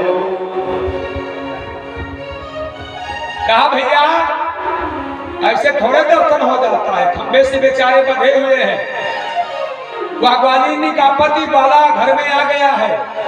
अब आज तो बुरे बंधे हैं, घर के अपने आंगन से ही खंबे से बंधे हैं। ग्वालिनी ने आज हाथ बांध करके मैया यशोदा के पास पहुंची है उलाहना देने के लिए। मैया आज मैं बांध करके आई हूँ। और उधर ग्वाला जब घर में पहुंचा 3-4 बार आवाज लगाई, कृष्ण कन्हैया लाल बिल्कुल नहीं बोल रहे हैं। चौथी बार कहा ध्यान तो भंग कर दिया तुमने हमारा। ध्यान? ये कैसा ध्यान? अरे अभी अभी प्रत्यक्ष हमको भगवान का प्रत्यक्ष दर्शन हो रहा था, तो कितनी अच्छी झांकी थी, हमको तो नहीं दिखाई दे रहा है। कृष्ण कन्हैया लाल ने कहा ऐसे नहीं दिखाई देता है वह परमात्मा, उसके लिए उपाय करना होता है। उपाय? हाँ उपाय करना होता है, तभी वह परमात्मा दिखाई पड़ता है। तो उपाय क्या करना है? कहा उपाय यही करना है कि उसके लिए योग करना पड़ता है। योग कैसे होता है? ये देख नहीं रहे हो मैं योग कर रहा हूँ, ये आप योग कर रहे हो। हाँ ये योग है, इसी योग के द्वारा ही मैं देख रहा हूँ। तो भैया हमको भी करना है भगवान का दर्शन। तो अगर तुमको भी करना है तो फिर हमारा हाथ खोलो और जैसे मैं बधा हूं ऐसे आकर के हमारे स्थान पे तुम बध करके और देखो, ध्यान लगाओ। अगर तुम्हें ना दिखाई दे तो कहना। कहा भैया हमको भी करना है दर्शन। और तुरंत ही वाले ने आकर के कृष्ण कन्हैया लाल के हाथ को खोल दिया, पांव को खोल दिया और स्वयं जहां कृष्ण बंधे हुए थे जाकर के वहां खड़ा हो गया। और कृष्ण कन्हैया लाल ने जैसे स्वयं ग्वालिन उनके हाथ को बांधा था, वैसे कृष्ण कन्हैया लाल ने उस ग्वाले के हाथ को बांध दिया, पैर को बांध दिया। कहा बेटा ध्यान लगाओ, ध्यान लगाए। कहा हमको कुछ नहीं दिख रहा है। कृष्ण कन्हैया लाल ने कहा हमको भी नहीं दिखाई दे रहा था। तो अरे ये तुम्हारी मालकिन बहुत अपने को चालाक बनती थी, हमको यहाँ बांध करके गई थी, मैं चला अपने घर, ना मुझे दिखाई दे रहा था और ना अब तुझे ही दिखाई देगा। ऐसे जीवन भर यहाँ बता रह जाएगा। अब बेचारे, और उसके बाद कहां से भगे तुरंत कृष्ण कन्हैया लाल। अब बेचारा ग्वाला सोता गजब हमको बेवकूफ बना के चला गया छोटा बड़ा। मैं उसके चक्कर में फंस गया। और घर के पिछले दरवाजे से घर में आ गए और उधर से ग्वालिन मैया यशोदा को लाना देने के लिए साथ में, चलो भैया चलो हमारे घर में चलो। मैं बार बार तुमसे कहती थी, वो पिछली बार तो चालाकी कर लिया था, इसलिए अब की बार घर के आंगन में खंभे से बांध के आई हूँ। हम मैया को लेकर के आई और जब बेचारी घर के आंगन में पहुंची, खंभे के पास में पहुंची जहां कृष्ण कन्हैया लाल को बांधा था, वहां उसका पति बेचारा बंधा हुआ खड़ा था। तो बेचारी अब कुछ बोल ही नहीं पा रही है। क्यों ग्वालिन, काहे को परेशान करती हो, हमारे लल्ला को बदनाम कर रही हो पूरे गोकुल में। मैं तब भी कहती थी तो अपने घर का झगड़ा अपने घर ही निपटा लिया करो। बाधा अपने पति को है और लाना हमारे बेटे की देने के लिए चली आई थी। मैया जानने को सब कुछ जानती है। मैया घर पे आई है और कृष्ण कन्हैया लाल को डांट रही है कि बता तेरे घर में कौन सी माखन मिश्री की कमी है कि जो तू इधर उधर दूसरों के घर में माखन मिश्री खाता है।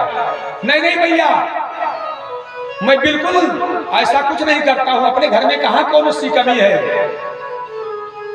कहा आज मैं तेरी पिटाई करूंगी क्योंकि मैं तेरी उलाहना सुनते सुनते थक गई हूं। मैया, कृष्ण कन्हैया लाल अपनी साई में कहते हैं कि मैया मैं तो, अरे मैया मोरी मैं नहीं माखन खायो रे, मैया मोरी मैं नहीं माखन खायो हे, मैया मोरी मैं नहीं माखन खायो हे, मैया मोरी मैं नहीं माखन खायो, मैया मोरी मैं नहीं माखन खायो हे, मैया मोरी मैं नहीं माखन खायो। भोर भये गई यन के पीछे, भोर भये गई यन के पीछे, भोर भये गई यन के पीछे, भोर भये गई यन के पीछे, मधुबन मोही पठायो हे, मैया मोरी मैं नहीं माखन खायो हे, मैया मोरी मैं नहीं माखन खायो, मैया मोरी मैं नहीं माखन खायो। जय हो।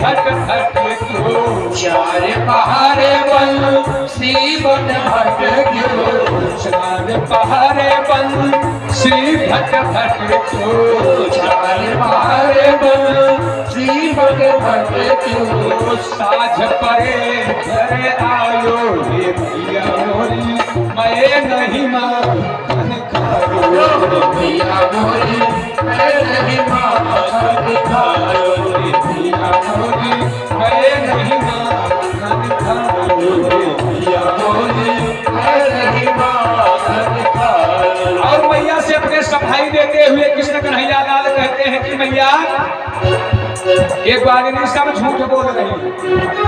भला अपने घर में कहा कोई माखन मिश्री की कमी है। मैं पहिने बा और भैया ये ग्वालिने बड़ी चालाक है। इनके घर में कभी गई हो? ये बड़े ऊपर ऊपर है, ये माखन मिश्री रखती है शिकार पे टांग करके। और मेरा ये छोटा सा रूप है, अभी मैं छोटा हूँ। अब तुम ही विचार करो कि इतने ऊंचे ऊंचाई पर ये जो रखती है छिपा छिपा करके सुरक्षित रखने के लिए, तो फिर मैं कैसे उनको प्राप्त करता हूँ? ये सब झूठा बोल रही है। मैं बालक बई हने को छोटो, मैं बालक बई हरि को छोटो, मैं बालक बई हने को छोटो, मैं बालक बई हरि को छोटो। सीतो के ही विधि पायो हे भैया मोरी, मैं नहीं माखन खायो भैया मोरे मैं नहीं माखन खायो, भैया मोरी मैं नहीं माखन खायो भैया मोरी।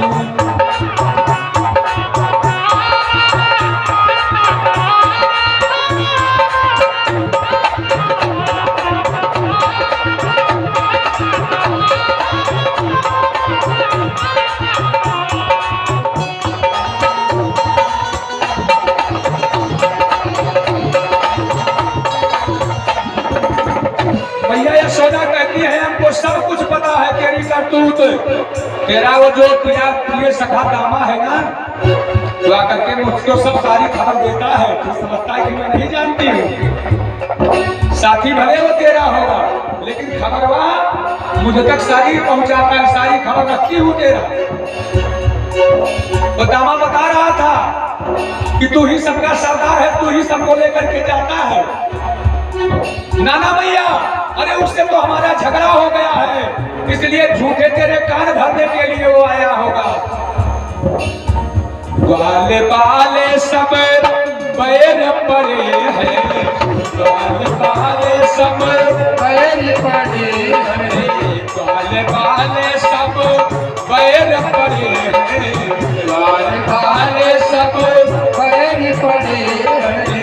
पर बस मुख लपटायो कि भैया मोरी मैं नहीं माखन खायो, भैया मोरी मैं नहीं माखन खायो।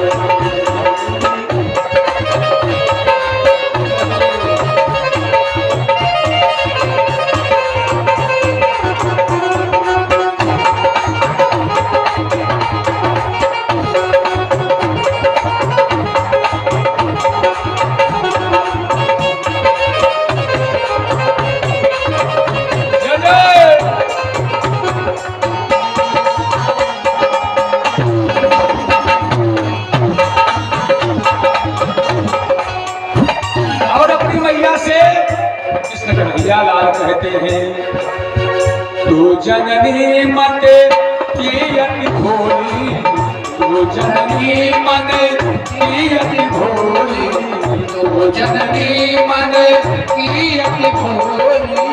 इनके कहे पति आयो हे भैया मोरी, मैं नहीं माखन खायो भैया मोरे मैं नहीं माखन खायो, भैया मोरे मैं नहीं माखन खायो, भैया मोरी मैं नहीं माखन खायो भैया मोरे मैं नहीं माखन खायो।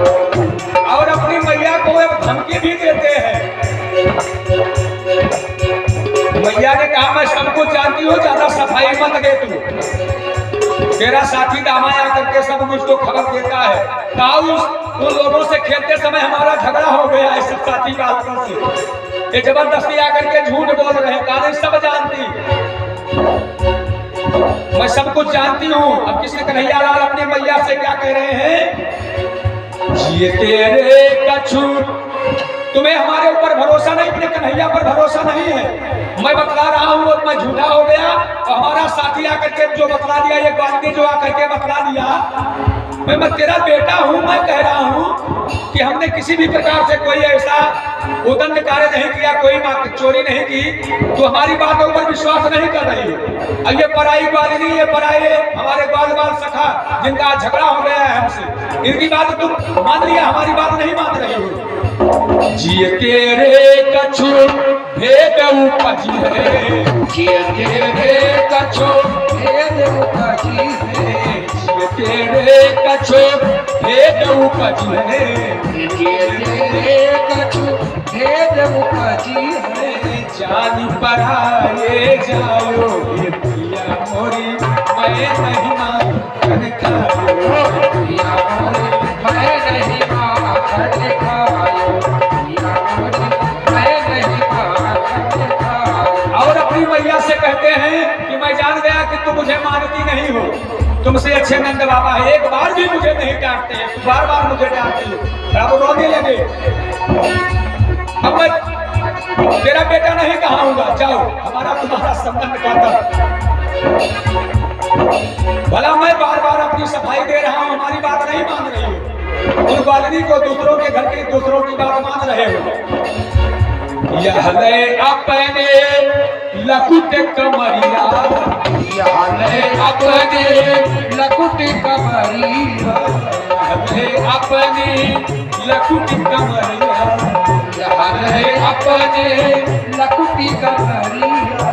बहुत नाच नचायो हे पिया मैं तो आए माखन खायो, हे पिया मोरी मैं नहीं माखन खायो, हे पिया मोरी मैं नहीं माखन खायो, हे पिया मोरी मैं नहीं माखन खायो।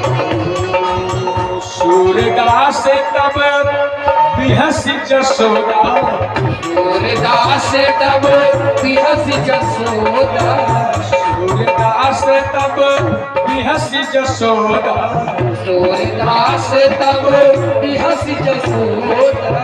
हे उरकंठ लगाओ हे पिया मोरी मैं नहीं माखन खायो, हे पिया मोरी मैं नहीं माखन खायो, पिया मोरी मैं नहीं माखन खायो, हे पिया मोरी मैं नहीं माखन खायो, हे पिया मोरी मैं नहीं माखन खायो, हे पिया मोरी मैं नहीं माखन।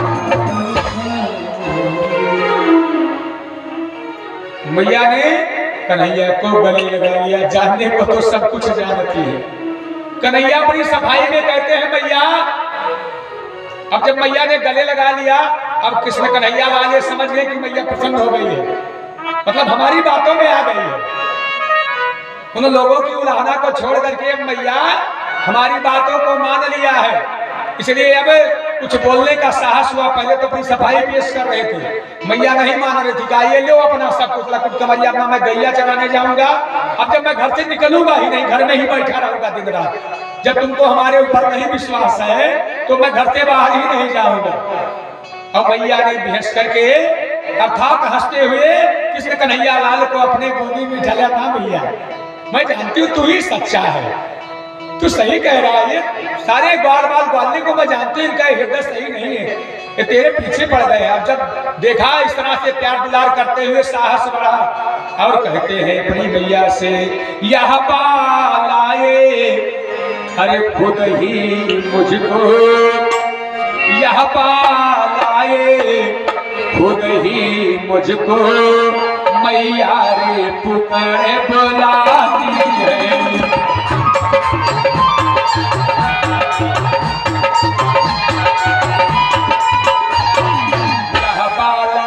खुद ही मुझको पकड़े बुलाती है, फिर माखने काला लचे दे करे। कहा मैया मैं आज तुम्हें सीधा सीधा सब स्पष्ट बता दे रहा हूँ कि बात क्या है। मैं चोरी नहीं करता, आपको कहीं से चोर दिखाई दे रहा है? मैया ने कहा ना ना बेटा, भला अपना बेटा कहीं किसी को भी चोर दिखाई दिया? नहीं बेटा तू सच कह रहा है, तू जो कह रहा है वही सच है। कहा मैया आप तो जानती हो कि मैं माखन मिश्री का बड़ा ही प्रेमी हूँ, बड़ा ही लालची हूँ, जरा से देखा तो तुरंत मन कर देता है कि इतना ज्यादा खाऊं तो थोड़ा ही खाऊं। अब मैया सही बात यह है, मैं चोरी नहीं करता हूं, बल्कि ये ग्वाल ने मुझे खुद माखन मिश्री का लालच दिखा करके और अपने घर में बुला लेती हैं, और घर में बुला करके फिर माखन काला लचे देकर सब घर की पहले कराती।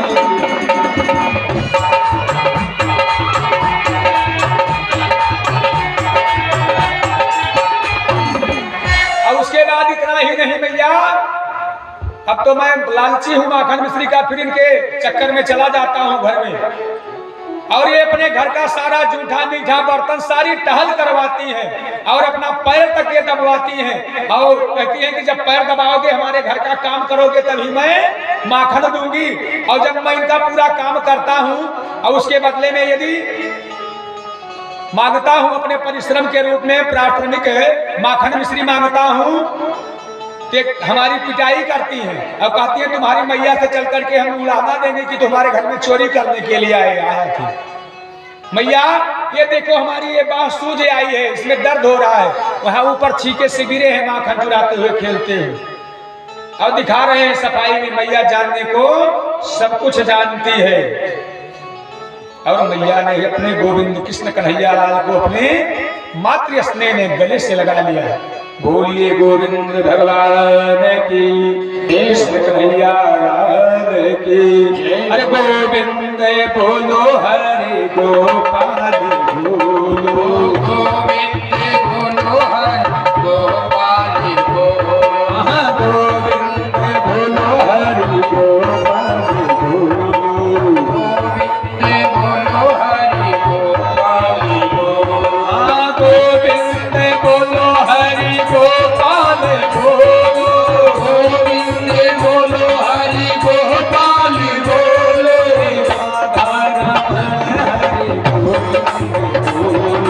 राधा रमण हरि गोविंद बोलो, राधा रमण हरि गोविंद बोलो, हे गोविंद बोलो हरि गोपाल बोलो, गोविंद बोलो हरि गोपाल बोलो, गोविंद बोलो हरि गोपाल बोलो, गोविंद बोलो हरि गोपाल बोलो,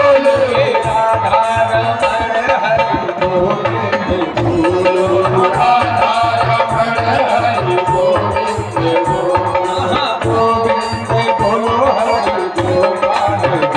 गोविंद बोलो हरि गोपाल बोलो, गोविंद बोलो हरि गोपाल बोलो, राधा रमण हरि गोविंद बोलो, राधा रमण हरि गोविंद बोलो, गोविंद बोलो हरि गोपाल बोलो, गोविंद बोलो हरि गोपाल बोलिए गोविंद भगवान की जय हो, कृष्ण कन्हैया लाल की जय हो, कि एकदा गृहे दासेषु यशोदानंद गेहनी कर्मांतर नियुक्त काशो निरमंत स्वयं दधे।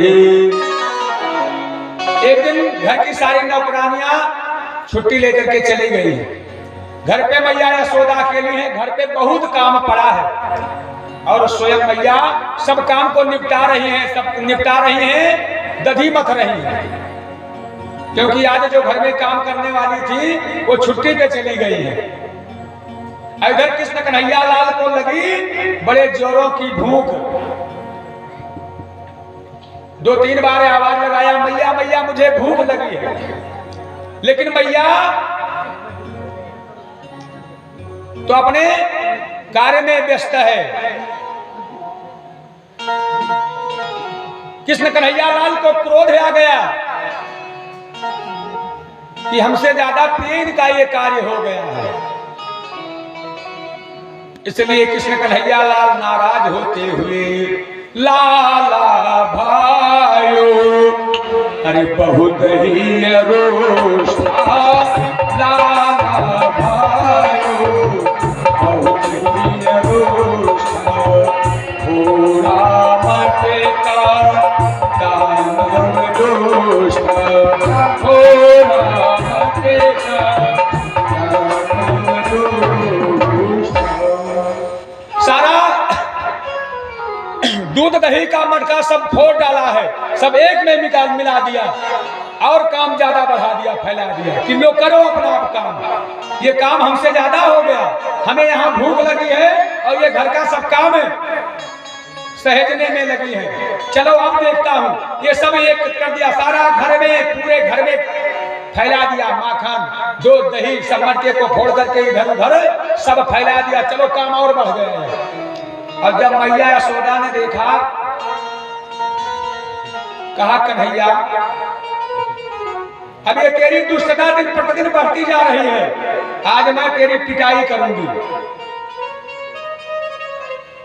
क्योंकि अब तू मुझे घर का काम भी नहीं करने दे। तू इतना उद्दंड हो गया है कि मैं अब तेरे इस नटखट से अब घर का काम भी नहीं कर पा रही हूँ। आज मैं तेरी पिटाई करूंगी।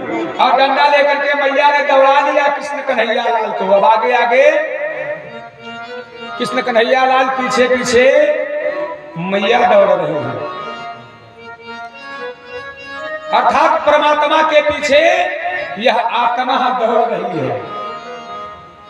और जब तक परमात्मा की कृपा नहीं होती है तब तक यह आत्मा राम कृपा बिन सुलभ न सोई। ये कृपा है, भगवान की अद्भुत कृपा है कि ऐसे परम धाम में, अवघड़ बाबा चौधरी बाबा के परम धाम में, और ऐसे श्रीमद् भागवत महापुराण के कृष्ण कन्हैया लाल के बाल लीला में, इस बाल महोत्सव में अद्भुत भगवान की ही कृपा बरस रही है। कितनी रात में अन्यथा हम लोग अपने घर में सोते होते आराम से, सोने जैसा सुख नहीं जागने जैसा, ये कहावत है ना, सोने जैसा सुख नहीं जागने जैसा दुख नहीं, आराम से सोते। लेकिन मन में भगवान की प्रेरणा से, भगवान ने प्रेरणा दिया नहीं, कथा में चलना है, कथा सुनना है। राम कृपा बिन यही शरण आवत अति कठिनाई। और वैसे कलयुग में भी अब जैसे हम धर्म कार्य के लिए जैसे ही पांव बढ़ाते हैं, तैसे कलयुग, विचार कीजिए, जब राजा परीक्षित जैसे धर्मज्ञ नीतिवान ज्ञानवान को नहीं छोड़ा, सिर पे सवार हो गया, तो हम लोग तो संसारिक पुरुष बड़े ही तुरंत ही आप के मन में विचार उत्पन्न कर देगा कलयुग, अरे अभी क्या जरूरत है, अभी तो कई दिन होना है कथा, चलते आखिरी दिन में चलेंगे, इस दिन चलेंगे, उस दिन चलेंगे, पहली मीटिंग में चलेंगे तो दूसरी मीटिंग वाले में जाएंगे, ये जाएंगे, वो करेंगे। ऐसे करते करते अगर भगवत कृपा नहीं हुई है तो 7 के 7 दिन निकल जाते हैं, समय ही नहीं पल मिल पाता है। राम काज के लिए समय ही अपने काम काज के आगे राम काज नहीं हो पाता है। ये तो भगवान की जब कृपा हो जाती है तभी ऐसा अवसर जन्म जन्मांतर कल कल्पांतर के जब हमारे पुण्य उदय हो जाते हैं, जब भगवत कृपा होती है तभी ऐसा अवसर प्राप्त होता है। यही शरणावत अरे अति कठिनाई। अब आप ये समझो कि भगवान की अद्भुत कृपा ही है। मैंने पहले ही बतला दिया कि पोथी पढ़ पढ़ जगनुआ। हमारे आपके बीच में राजेंद्र बाबा बैठे, अभी 1 हफ्ते पहले, 10 दिन के पहले नहीं कि यहाँ कथा थी, 1 हफ्ते कथा ये सुने हैं और यही कथा मैं यहाँ दोहरा रहा हूँ। अब ये सोचते कि कथा तो अभी 10 दिन पहले हमने अपने घर पे ही सुना था, तो अब वही कथा तो वहां भी सुनाएंगे, क्या जरूरत है। तो घर पे होते तो क्या करते, यही नहीं कोई भी घर पे होता तो क्या करता है इस समय इतनी रात को, वो सोता होता है। अरे मैं ही यदि कथा ना यहाँ सुना रहा होता तो आराम से बढ़िया, या तो 12 बजे तक मोबाइल देखता हूँ, मोबाइल देखता रहता। 12 बजे के पहले नियम है, हम लोग सोते नहीं है, मोबाइल देखते रहते हैं, सभी लोग देखते हैं, हम सबको जानते हैं कि सभी लोग सोते नहीं। यहाँ भले कथा में ये कहे कि कथा देर से बंद हो गई है, घर पे सबकी मोबाइल 12 बजे तक चलती है। हमारे नवयुवक साथियों की तो जरूर चलती है, हम कई लोगों को जानते हैं। तो हम उस समय घर पे सोते होते ये जो सत्संग का हित लाभ कर रहे हैं, कम से कम इतनी देर या संसार में रहते हैं तो मन अनंत तमाम स्थानों पे भटक जाता है, यहाँ करना वो करना, देश तमाम प्रकार के नाना प्रकार के परम पंच सुहाते हैं। कम से कम जितनी देर कथा में होते हैं उतने देर मन पवित्र हो जाता है, अंतःकरण पवित्र हो जाता है। इधर उधर सब अगर मन लगा दिया है, कथा में भगवान के चरणों में मन लगा दिया है तो देह की सुध ही भूल जाती है, काम काज तो बात ही बात है। कम से कम ये राम के शब्द तो कान में पता नहीं कितने बार पड़े होंगे, हमने कितने बार मुख से ये राम के नाम लिए होंगे, आपने कितने बार गोविंद भगवान का भजन किया होगा। इसलिए भगवत कृपा जब होती है तभी ऐसा अवसर प्राप्त होता है। यही सर आवत अरे अति कठिनाई, राम कृपा बिनु आए न जाए। सर आवत अति कठिनाई, राम कृपा बिनु आई न जाए। अब मैया आगे डंडा लेकर के पीछे पीछे दौड़ रही है, थक गई है। अपने कृष्ण कन्हैया लाल ने जान गए कि मैया थक गई है। आत्मा तभी परमात्मा को पकड़ पाती है जब प्रयास करती है। मैया दौड़ रही है, प्रयास कर रही है डंडा लेकर के। अब ये सोचो कि प्रयास ही नहीं करेंगे, घर पे ही हमारे भगवान आ करके दर्शन देंगे, हमारा सारा काम सब कर दे, एक बार राम का नाम भी ना लेना पड़े। उसके लिए परिश्रम करना होगा। जैसे दूध से घी प्राप्त करने के लिए परिश्रम करना पड़ता है, तब उससे ज्योति जलाई जाती है। अब मैया को थका मान जान करके कृष्ण कन्हैया लाल स्वयं पकड़ में आ गए। मैया ने कहा आज मैं तुझे बांध दूंगी, क्योंकि तो बहुत उद्दंड हो गया है, हमको काम नहीं करने देता है घर की। और मैया कृष्ण कन्हैया लाल को रस्सियों से बांध लिया है। घर की सारी रस्सियों को मंगा लिया, जो रस्सी जोड़ती 2 अंगुल रस्सी छोटी पड़ जाती है।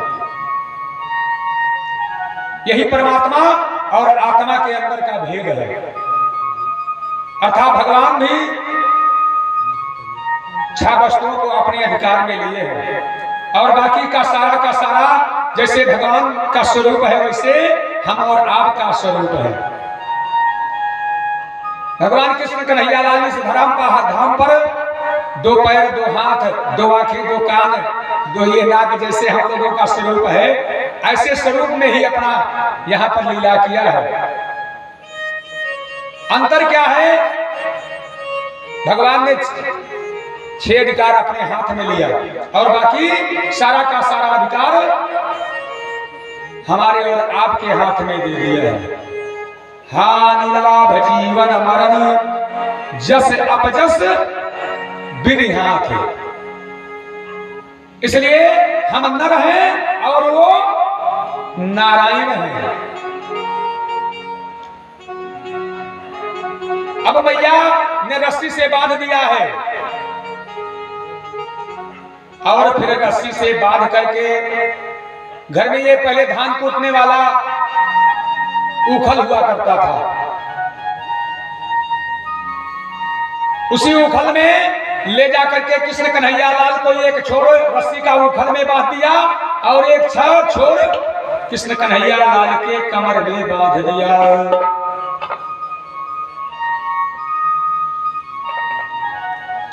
और अपने कार्य में मैया व्यस्त हो गई और जैसे ही अपने कार्य के लिए अंदर गई, इधर कृष्ण कन्हैया लाल ने भी थोड़ा बल लगा करके वो खल को नीचे गिरा दिया, जो खड़ा था उसे गिरा लिया।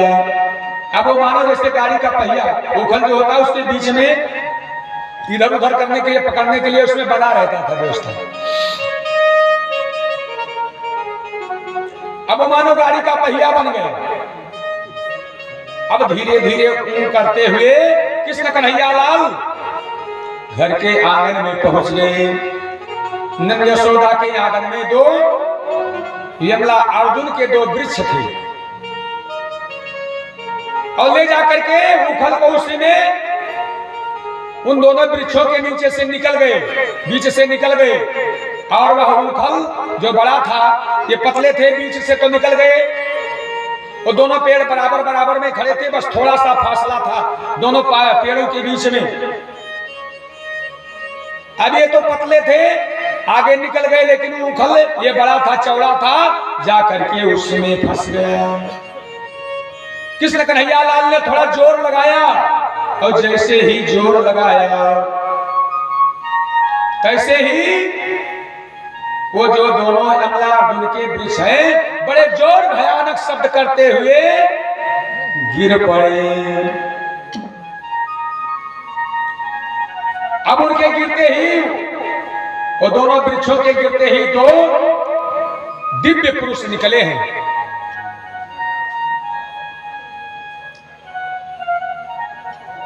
और वो दोनों दिव्य पुरुष कृष्ण कन्हैया लाल की स्तुति करते हैं कि प्रभु आज आपकी कृपा से हम इस जड़ योनि से मुक्त हो गए, आपने हमारा उद्धार कर दिया। कि कृष्ण कृष्ण महायोगिम त्वस्माद्याम पुरुषः परः व्यक्ता व्यक्तम विदं विश्वम रूपम ते ब्राह्मण विदुः। नमः परम कल्याणाय नमः परम मंगलम वासुदेव शांताय यदुनाम पतये नमः। आज ने हमारी आपने पुकार सुन लिया, आज हमारा इस जड़ योनि से वृक्ष योनि से उद्धार कर दिया। और भगवान से प्रार्थना करते हैं निर्बल के प्राण पुकार रहे गोविंद हरे गोविंद हरे। निर्बल के प्राण पुकार रहे गोविंद हरे सांसों के स्वर झनकार रहे गोविंद हरे गोविंद हरे। सांसों के स्वर झनकार रहे गोविंद हरे गोविंद। आकाश हिमालय सागर में पृथ्वी पाताल चराचर। आकाश हिमालय सागर में पृथ्वी मधुर मधुर बोल गुंजार रहे घनश्याम हरे श्याम हरे। प्राण गुंजार रहे जब दया दृष्टि हो जाती है सूखी खेती हरियाती है। जब दया दृष्टि हो जाती है सूखी खेती हरियाती है। इस आस की जब उच्चार रहे गोविंद हरे गोविंद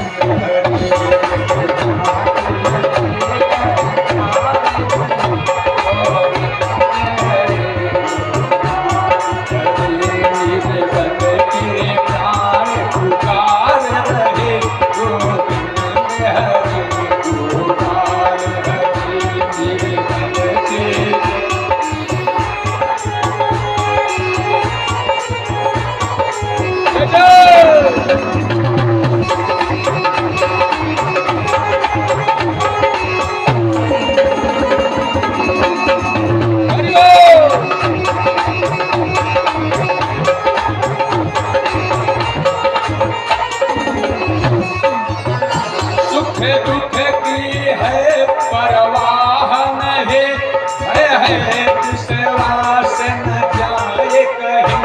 दुख की है परवाह नहीं, भय है विश्वास न जाए। टूटे न लगाया हतार रहे गोविंद हरे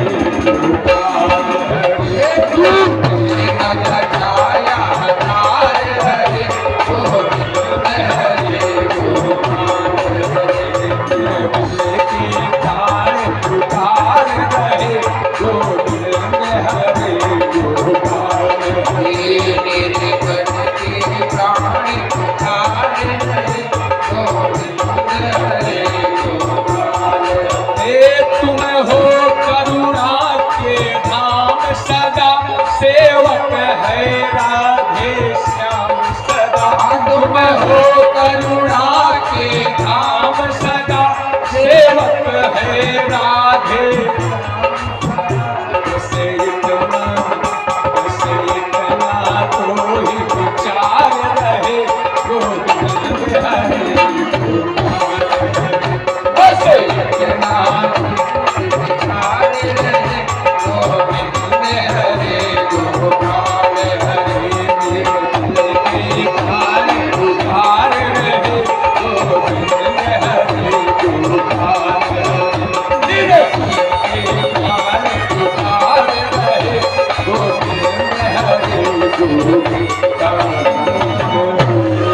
बोलिए बाल कृष्ण भगवान की जय बोलिए गोविंद भगवान की जय श्रीमद् भागवत महापुराण की जय परम पूज्य अवघड़ बाबा चौधरी बाबा की जय भगवान ने नमस्ते अपनी उन दोनों यमला अर्जुन वृक्षों का उद्धार कर दिया है।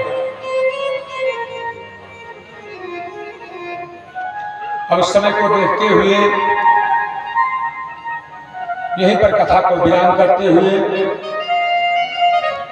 पुनः कल 3 बजे से 6 बजे और रात्रि के 8 बजे से अवघड़ बाबा चौधरी बाबा भगवान भागवत भगवान की इच्छा तक कथा राजा परीक्षित के मोक्ष विराम तक सभी भक्तजनों को, क्योंकि कल ही अंतिम दिवस है कथा विश्राम का, परसों शनिवार को हवन और भंडारे का कार्य जो सुनिश्चित हुआ है। दोपहर को भी मैंने आप लोगों को आमंत्रित किया था व्यासपीठ से कि जिनको आमंत्रण मिला है तुलसी दल और जिनको ना भी प्राप्त हुआ हो